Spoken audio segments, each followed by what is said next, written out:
안녕하세요. 국민건강보험 일산병원 김영택입니다.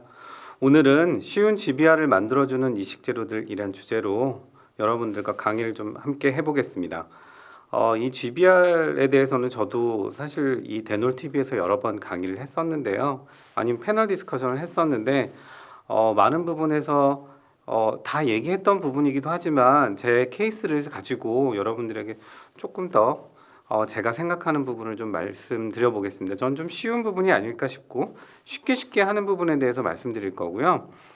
더 나은 케이스나 더 화려한 케이스 뭐 이런 좀 힘든 거를 좀 극복해내는 그런 것들도 다른 교수님들 통해서 이 시리즈 중에 다른 교수님들 통해서 보실 수 있지 않을까 생각합니다. 예, 저는 우선 이 쉬운 GBR을 하기 위해서 일단은 그 케이스를 알아야 된다고 생각합니다. 이게 증례에 대해서 확실히 파악을 해야 그다음에 내가 쉽게 접근할 수 있는지 아니면 단계적으로 접근할 수 있는지 이 부분이 진단이 가장 중요한데요. 지금 이 보시듯이 이렇게 저는 4개 정도로 나눕니다. 그래서 물론 뭐 그 본 디펙트에 대한 클래시피케이션이 있지만 여기서 간단하게 제가 나눈 걸별로 이렇게 한번 보시면서 케이스도 보면서 한번 해결해 나가 보도록 하겠습니다.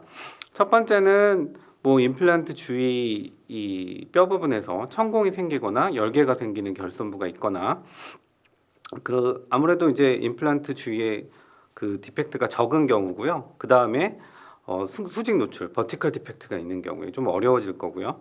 그 다음에 얇은 뭐 네로우 리츠가 있는 경우, 그 다음에 전반적으로 아예 흡수가 돼서 베이젤본밖에 안 남은 경우 한 이 정도로 나누고 이거에 대해서 어떻게 접근하는지를 케이스를 보면서 설명을 좀 드리겠습니다. 우선은 임플란트 주위 천공 또는 열개 형태의 결손부입니다. 네, 53세 여환이시고요.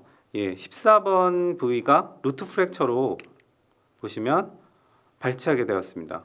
그래서 이 루트 프랙처로 발치된 이 14번 부위에 임플란트 하러 오셨습니다. 근데 이 루트 프랙처가 되면 본 흡수되는 양상이 보통 이제 치주 흡수되는 양상이랑 비슷한데 이 부분에서는 이제 잇몸을 열어보니까 아래쪽에 본 콘케이브티가 있는 부위에 페네트레이션 디펙트가 생겼죠. 이 페네트레이션 디펙트는 사실은 저기 알비올라 본 타입이 대부분 컨케이브한 형태를 갖잖아요. 에이펙스로 갈수록. 그래서 많이 생깁니다. 그래서 플랩을 조금만 제끼시는 분들 많은데 항상 아래쪽 뭔가 좀 이상하다 싶으면 혹은 손으로 짚어봤을 때 그쪽에 컨케이브티가 좀 심하다 싶으면 항상 손으로 이게 만져보고 그다음에 그렇다 그러면 끝까지 좀 열어보면 좋겠어요. 여기서 시작이 돼서 염증이 원인이 돼서 저한테 오신 분들이 좀 있거든요. 그래서 이 컨케이브티가 있는 경우에는 사실 그래도 본 하우징 내에 있기 때문에 지금 같은 경우에 그리고 수술 중간에 가능한 한 만약에 그쪽을 넘어왔다 그러면 엑시스를 조금 변경해 주는 것이 좋습니다. 그래서 저도 아마 이게 수술하다가 이제 좀 나와서 엑시스를 좀 변경했을 거예요. 엑시스를 변경해서 안쪽으로 넣고 그 다음에 골 이식을 했습니다. 가장 간단한 형태고요. 이 경우에는 예후도 매우 좋죠. 그리고 콜라겐 멤브레인을 덮고요. 예, 완성된 보철물의 형태입니다. 이렇게 아주 간단하게 GBR이 되는 경우가 있을 거고요. 그 다음에는 사실 아까 버티컬 먼저 보여드렸었는데 이제 순서가 여기가 조금 더 쉬운 편이죠. 버티컬 디펙트를 올리는 것보다는 네로우 리치 호리젠탈 디펙트가 조금 더 쉬운 편인데 역시 여기엔 전통적인 GBR이 다 대부분 이 케이스에 해당하겠죠. 77세 남한이시고요. 하악 전치부가 흔들리기 때문에 저한테 오셨습니다. 그래서 발치하고 임플란트 계획까지 세웠었고요.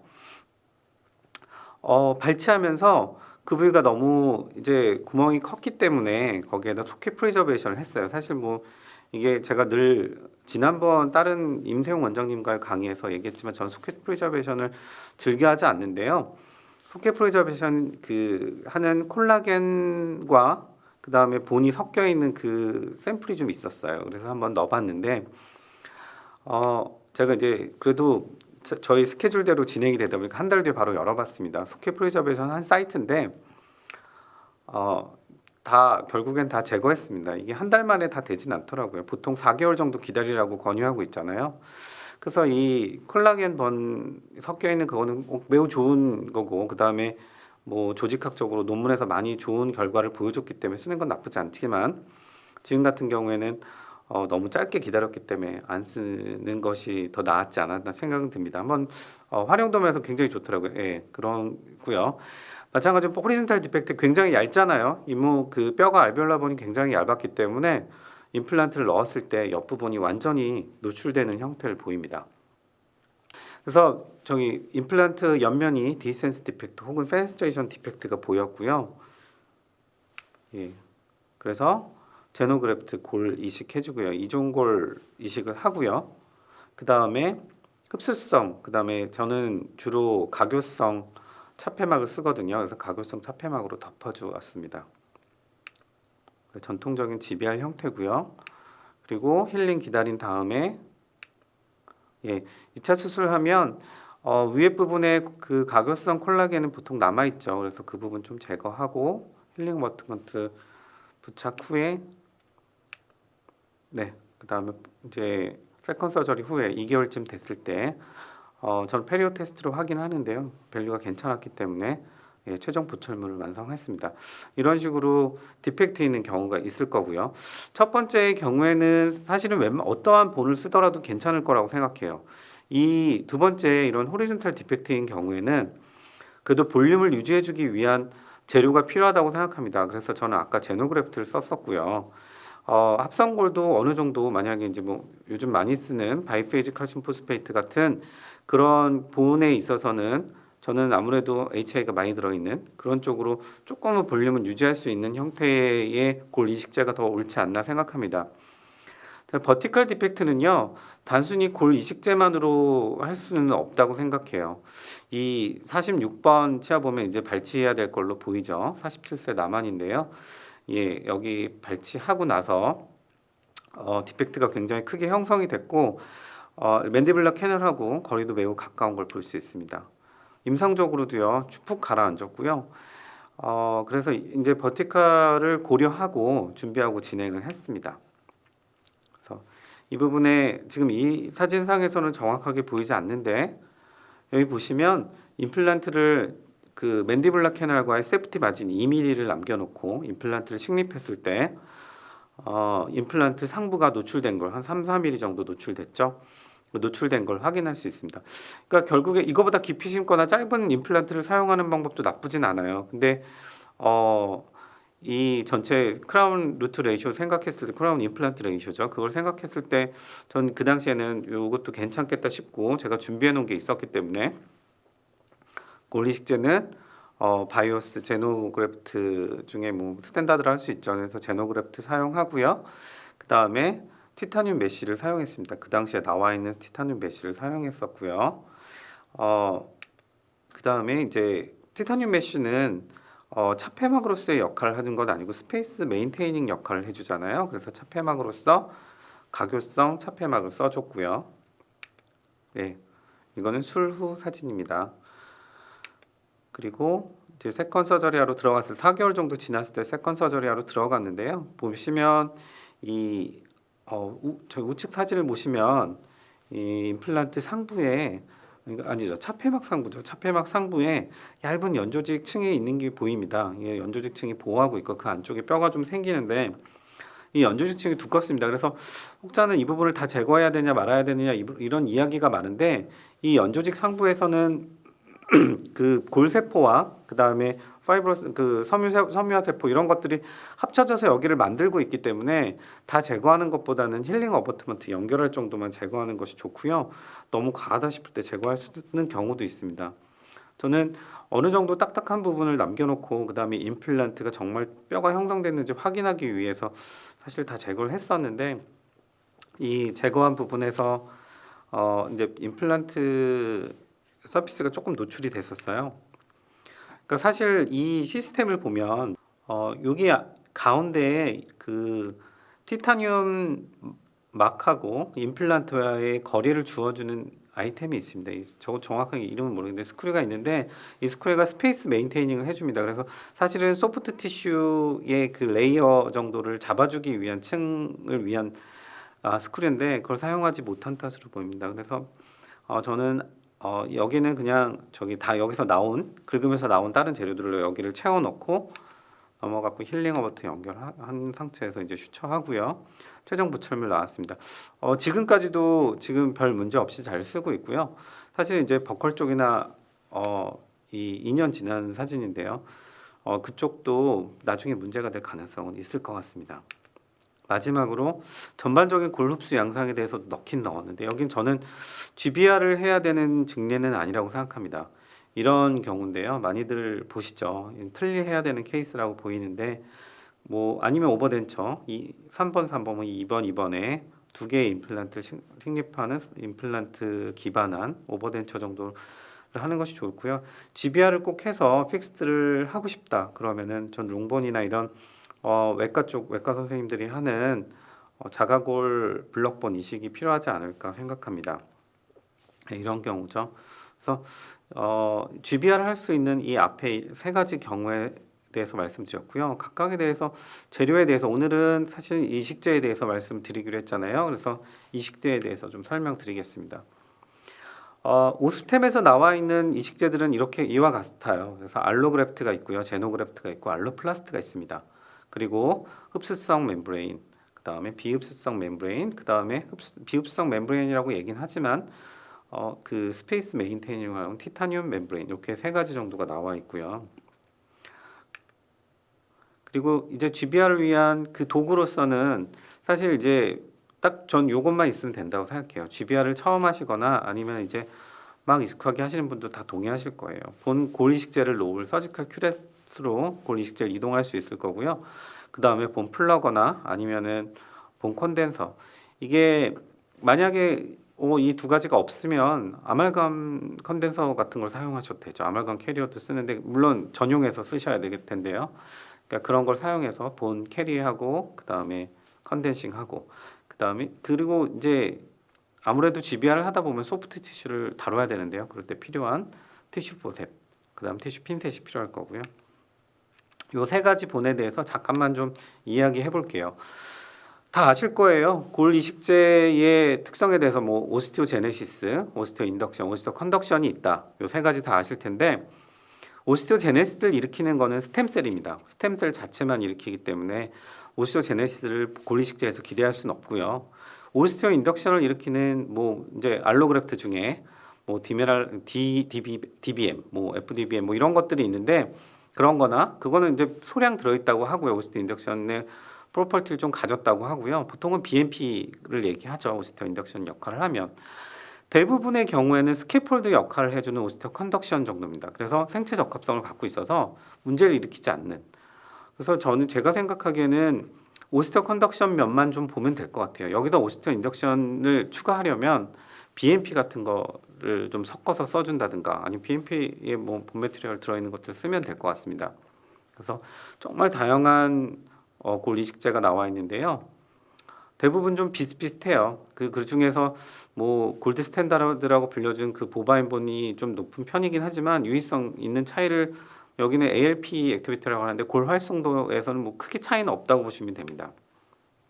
그리고 그 지금 나와 있는 대부분의 골 이식제의 그 다공성 구조들은 다 비슷해요. 그래서 뼈가 형성되는 데는 크게 문제가 없다고 생각합니다. 그래서 뭐 대부분 내추럴본을 그러니까 자연골을 이렇게 모방을 하거나 그다음에 제일 유명한 지금 잘 연구가 많이 되어 있는 그 바이오스 같은 보바인본을 모방하거나 하죠. 그래서 현재까지 컨센서스를 보면요, 뭐 리치 오그멘테이션에 있어서 골 간 사이의 차이는 없는데 환자들은 아무래도 자가골보다는 이 오토본을 하려면 이제 추가적으로 수술도 더 해야 되고 통증도 더 늘어나고 그 다음에 회복하는 시간도 많아지고 하니까 아무래도 자가골보다는 상용화된 본들을 더 선호한다고 합니다.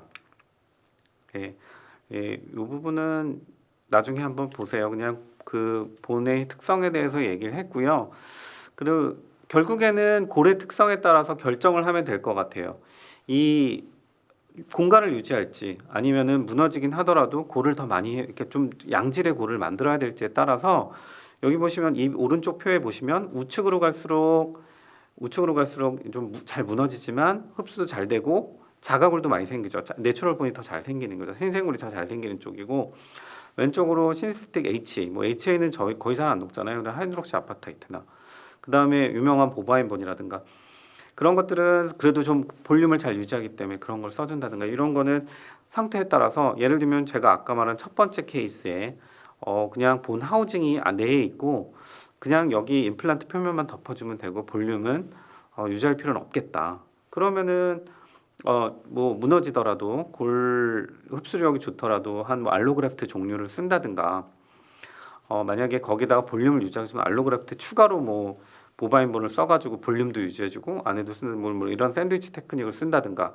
아니면 그냥 볼륨만 유지해주면 될 것 같아. 거기에 뭐 딴 게 침투만 안 하면 될 것 같아. 이러면은 보바인본만 쓴다든가 이런 식으로 선택적으로 사용할 수 있을 것 같아요. 이 좀 이제 오토본에 제일 많이 쓰는 제노그래프트하고 알로플라스틱 합성골하고 이종골이 가장 많이 쓰입니다. 그래서 오토본에 비교해서 어땠나 보면 결국에는 큰 차이는 없다고 돼 있어요. 어떤 그룹 간에 비교해도 큰 차이는 없지만 이 표에 보시면 가운데 보시면 다 비슷하지만 자가골 대비해서 가운데를 보시면요. 자가골 대비해서 여기 합성골이나 이 이종골들이 더 형성이 많이 됩니다. 그리고 여기서 보시면은 합성골에 대비해서 이종골들이 좀 낮죠. 그래서 합성골이 오히려 골 형성, 그러니까 뭐 뉴본 형성이 더 잘 된다는 거. 그래서 이쪽은 왜냐하면 아무래도 녹는 만큼 골 형성이 됐기 때문에 이종골보다는 합성골이 조금 더 많이 생성됩니다. 이런 식으로 약간씩의 차이는 있지만 결국엔 다 비슷한 결과를 보입니다. 그래서 결국에는 제일 많이 쓰이는 게 상용화된 것 중 제일 많이 쓰는 게 두 가지잖아요. 제노그래프트 이종골하고 그다음 합성골인데 합성골은 지금 검증된 가장 많이 쓰이는 것은 바이스페이직 칼슘 포스페이트예요. HA랑 베타 TCP를 어느 비율로 쓰는 거예요. 만약 HA가 늘어나면 오랫동안 유지가 되고 베타 TCP가 많으면은 아무래도 이제 흡수가 좀 많이 돼서 뭐 생체적 합성이 좋다든가 이런 거에 따라서 조금씩 차이가 다른 논문에서도 다 비슷한데 얘네 둘 차이는 조금씩 있어요. 합성골이 신생골이 더 많이 생기고 신생골하고 이식제 접촉 같은 거는 이종골에서 더 많이 생기고 결국에는 근데 이제 워낙 연구도 많이 됐고요. 큰 회사 탓이 아닌가 싶은 생각도 들지만 구조적인 안정성을 갖고 있고 그다음에 보통 GBR이 볼륨을 유지하기 위함이잖아요. 그래서 아무래도 제노그래프트를 선호하고 그 제노그래프트 같은 거를 골드 스탠다드로 보고 그에 준하는 볼륨 유지력 그다음에 그 치아 뭐 아니 임플란트 주위의 골 형성능 뭐 이런 거를 그 기준으로 보고 그거에 따라하기 위해서 합성것들을 많이 나오기도 하고 그거에서 조절을 하기도 하죠. HA 베타 TCP 비율을 계속 조절해 가면서 하고 있죠. 케이스를 좀 몇 가지 좀 더 볼게요. 그래서 제가 합성골하고 흡수성 멤브레인을 쓴 건데요.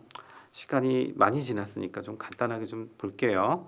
전치부 상악 전치부예요. 상악 전치부에 동요도가 있어서 오신 분이고요. 발치하고 나서 위와 같고요. 11번부터 22번까지 임플란트를 하겠습니다. 지금 미싱 부위는 11에서 22인데 12번도 엔도하면서 거의 페일 됐습니다. 엔도 보존과 선생님이 열심히 해봤는데 안 되는 것 같다. 여차하면 발치해 달라 그래서 열어봤더니 그 에이피칼 끝쪽에서 랩넌트가 나오더라고요. 그래서 그 부분 다 같이 제거했더니 저렇게 텅 비어 있었습니다. 그건 GBR을 해야 되는데 제가 예전에는 지금은 스플리팅을 잘 안 하는데요. 예전에 스플리팅을 정말 많이 했었습니다. 스플리팅을 하는 장점은 본 하우징 내에 임플란트가 들어가기 때문에 임플란트의 골 형성의 안정성을 얻을 수 있다는 장점이 있지만 좀 위험할 수도 있고요. 케이스를 가린다는 단점이 있습니다. 그래서 그 당시에 스플리팅을 해서 임플란트 식립을 하고요. 너무 얇았기 때문에 스플리팅 해도 그 안에 이제 얇아지거나 아니면은 디센스 디펙트가 생기죠. 그래서 그 당시에 이제 합성골을 쓰고 그 다음에 흡수성 멤브레인, 가교성 흡수성 멤브레인을 썼습니다. 그래서 슈처를 해주고요. 슈처를 해줄 때 앵커 슈처를 해서 이 멤브레인을 좀 어느 정도 잡아주는 슈처가 있습니다. 여기 보시면 이 부분이고요. 예, 임플란트 식립이 됐고 그다음 2주 힐링이 됐고요. 그다음 5개월 지난 다음에 세컨 들어갔을 때 멤브레인이 아직 잘 남아 있는 것을 보실 수 있고요. 그래서 멤브레인 윗부분 상부만 그 임플란트 홀 부분만 조심스럽게 제거해서 임플란트를 완성했습니다. 1년 지난 팔로업이고요. 다른 케이스 또 볼까요? 이제 이종골입니다. 상악 전치부 때문에 오셨어요. 이분이 이제 발치하고 나서 이분도 상악 전치부가 확 비었었는데 예, 딱 보시면은 임플란트 싣기 좀 심란한 형태죠. 저희가 이제 이 부분에서 임플란트를 바로 식립하기 좀 어려울 걸로 보였고요.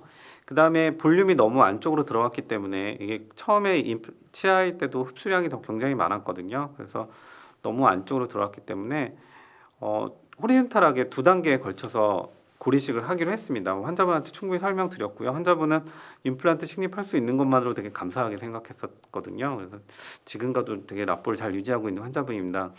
그래서 GBR을 하기 위해서 이제 호리젠탈하게 올리기 위해서 스크류를 해서 그 텐팅 스크류를 이용해서 어느 정도 높이를 확보했고요. 이종고를 사용하고 가교성 막을 썼습니다. 그래서 예, 양쪽 다 10번대, 20번대 하고 예, 4개월 정도가 지났는데요. 안에 들어가 보니까 여전히 뼈 상태가 물론 좋지만 여전히 부족했어요. 앞으로 저희가 생각하는 그 치아의 악궁 크기를 생각할 때 여전히 부족한 악궁 크기였기 때문에 이 부위에 추가적인 예, 이게 바로 그 저희가 왁스업을 했을 때 만들어 놓은 서지컬 가이드인데 전 서지컬 가이드를 항상 하나 이상의 임플란트일 때는 2개 이상 넘어갈 때는 서지컬 가이드를 씁니다. 그래서 들어갈 때 좀 부족하겠다 싶어서 예, 일단은 임플란트 위치에 최대한 버컬로 심고요. 라비알로 심고 임플란트 했을 때 보시면은 예, 여기에는 여러 가지 예, 여러 가지를 다 넣었어요. 처음에 아까 이종골 썼잖아요. 이번에는 볼륨 유지를 위해서 뭐 합성골도 쓰고 그 다음에 22번 위치 같은 경우에 임플란트 주위에 골 이식제가 이 부위에는 좀 어느 정도 뼈가 좀 제대로 만들어져야 될 것 같아서 볼륨 유지와 함께 해서 여러 가지 이식제를 동시에 썼습니다. 그래서 볼륨을 만들어내는 게 첫 우선이었기 때문에 합성골도 어느 정도 썼고 그 다음에 알로그래프트를 사용해서 양질의 본드 저쪽에는 좀 골 상태가 좋지는 않았기 때문에 그것도 만들어내고 그 다음 멤브레인을 다시 한번 써서 그 멤브레인 이식제를 보호하고 그 다음에 골 형성이 잘 되도록 예, 목표를 했죠. 그리고 잘 만들어졌고요. 지금 6년째 팔로우업을 하고 있는 방사선 사진입니다. 그래서 예, 여기 보시면 이제 그리고 작년에 찍은 사진인데요. 전치부 잘 유지하고 있고 추가로 이제 임플란트 교합에 대해서 또 얘기할 날이 오면 좋을 텐데요. 임플란트로 인해서 다른 치아들이 또 상하는 일이 생기더라고요. 이 부분 정말 4개월마다 오셔서 스케일링 받으면서 관리 잘 받고 있거든요. 3, 4개월마다 오시면서요. 임플란트를 추가로 좀 하게 됐고 10번 때도 지금 임플란트 할 예정으로 있습니다. 네, 너무 정신없이 지나갔네요. 임플란트 주위의 골은요. 사실 정답은 없지만 저는 이제 어느 정도 굳어져 있는 것 같아요. 이식제에 대해서는 합성골 혹은 이종골인데 그 상황에 따라서 합성골을 쓰기도 하고 이종골을 쓰더라도 시장에 나와 있는 모든 제품들이 다 지금은 굉장히 좋은 제품들이 많아서 주변에서 많이 물어보시거나 아니면은 정말 많이 GBR 하시는 분한테 물어서 그 괜찮은 재료들을 쓰면 될 것 같아요. 요즘은 값싸게 너무 잘 나왔기 때문에 검증된 제품만 쓰면 GBR에 정말로 성공적으로 할 수 있을 걸로 보이고요. 그러기 전에 앞서서 제일 중요한 건 본 타입을 보는 거예요. 그래서 이 골이식자가 제대로 됐을 때 내가 단순하게 여기 뼈만 올리면 될 것이냐, 아니면 멤브레인까지 써야 될 것이냐, 아니면은 뭐 버티컬로 올리게 뭐 핀도 쓰고 뭐 여러 가지 도구가 많잖아요. 뭐 저기 블럭볼을 써야 되는 경우도 있고. 그러니까 그런 여러 가지를 써야 될지 본 타입을 결정해서 그거에 적절한 이식제 뭐를 쓴다면 성공적인 GBR을 이룰 것으로 생각합니다. 네, 경청해 주셔서 감사합니다.